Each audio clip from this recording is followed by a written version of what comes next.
দু একটা দিন এর মধ্যে আছে। সোমবারে বলছি তো আমি আসবো। Thank you sir. সোমবারে আমি আসবো। সোমবার স্যার আমি আসবো, এবার স্যার হওয়া না হওয়া আমার হাতে নয়।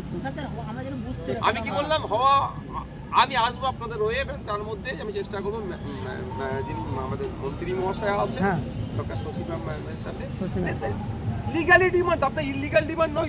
না স্যার একদম না লিগ্যালি ডিমান্ড এটা ভুল হয়েছে, এবং এত তার পক্ষে এত ডকুমেন্টস আপনারা রেখেছেন, আরো আছে কিন্তু কম্পিউটারে সব ফাইল আপলোড ডাউনলোড করা হয়, ডাউনলোড করা অত আছে, সুপ্রিম কোর্টের এত জাজমেন্ট আছে, এটা তো লিগ্যাল, আপনি ইলিগাল ডিমান্ড নয় তো স্যার ওনারা মেনে নিচ্ছেন বলুন চেঞ্জ করতে হবে।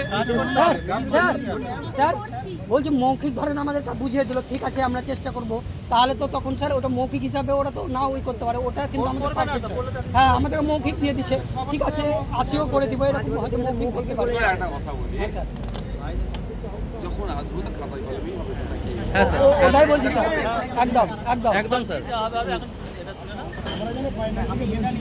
হ্যাঁ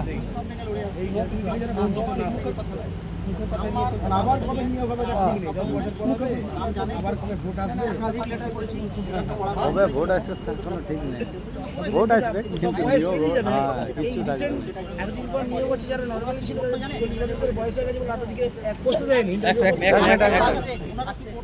আমাকে দেখে বা আমি যদি লেটারটা পাঠানো ভেতরে ও ঠিক আছে এইরকম আমার সাথে আচরণ করেছে, অভাব আচরণ করেছে। এমনকি বর্মা চন্দ্র বলে একজন ম্যাম আছেন এই সপ্তাহ, উনি বলছেন আরে বাবু ওরা তো পাচ্ছে সুযোগ, আপনারা একটু ধরে নিন না, মানে আমাকে ওই ইনভিটেশন বলতে সঙ্গে এইরকম কথা বলছে, আমাকে এই অবস্থা মুর্শিদাবাদ থেকে এসেছে। কালকে বিকেলে বেরিয়েছি, হাওড়া না, স্টেশন রাত্রেবেলায় ছিলাম। টাইম তো লাগবে। উনি আমাদের সঙ্গে দেখা করছেন না, সকাল 10টা থেকে 5টা পর্যন্ত বসে আছি, ওনার উনি দেখা করছেন না। উনি এটা তো মানবিকতা থাকবে। শোনেন, আমি একটা কথা বলি, কথায় কথা বড়, হ্যাঁ স্যার। সোজা আঙুলে না গিয়ে উঠলে আঙুল দেখাতে হবে। একদম স্যার একদম আমি এতে বিশ্বাস, আর অলরেডি আমি এতে বিশ্বাস। তো আমি এটাতে বিষয়ে আসলাম, এর আগে আমাকে শুনেছিলাম, মানে খুব বেশি চর্চা হয়নি এই বিষয়টা নিয়ে। তো আপনি আপনার হকের জন্য লড়াই করুন। হ্যাঁ ঠিক আছে, তারপর দেখা যাবে। আর স্যার বলেন তো আমরা প্রতিবন্ধী সর্বমিতা ঘোষ ম্যাম যিনি আছেন, তার হোশ থাকা দরকার যে আপনাদের জন্যই এই ডিপার্টমেন্ট একটা পার্ট। উনি মানবিক নয়, উনি এমন কথা আমি কি বললাম শুনে নিন, যে আপনাদের ওই দপ্তরে আপনার একটা পার্ট, যদি এই দপ্তর না থাকে উনি চাকরি থাকবে কোথায়? সেটাই সংবিধানের ওনারও হোশ করা দরকার।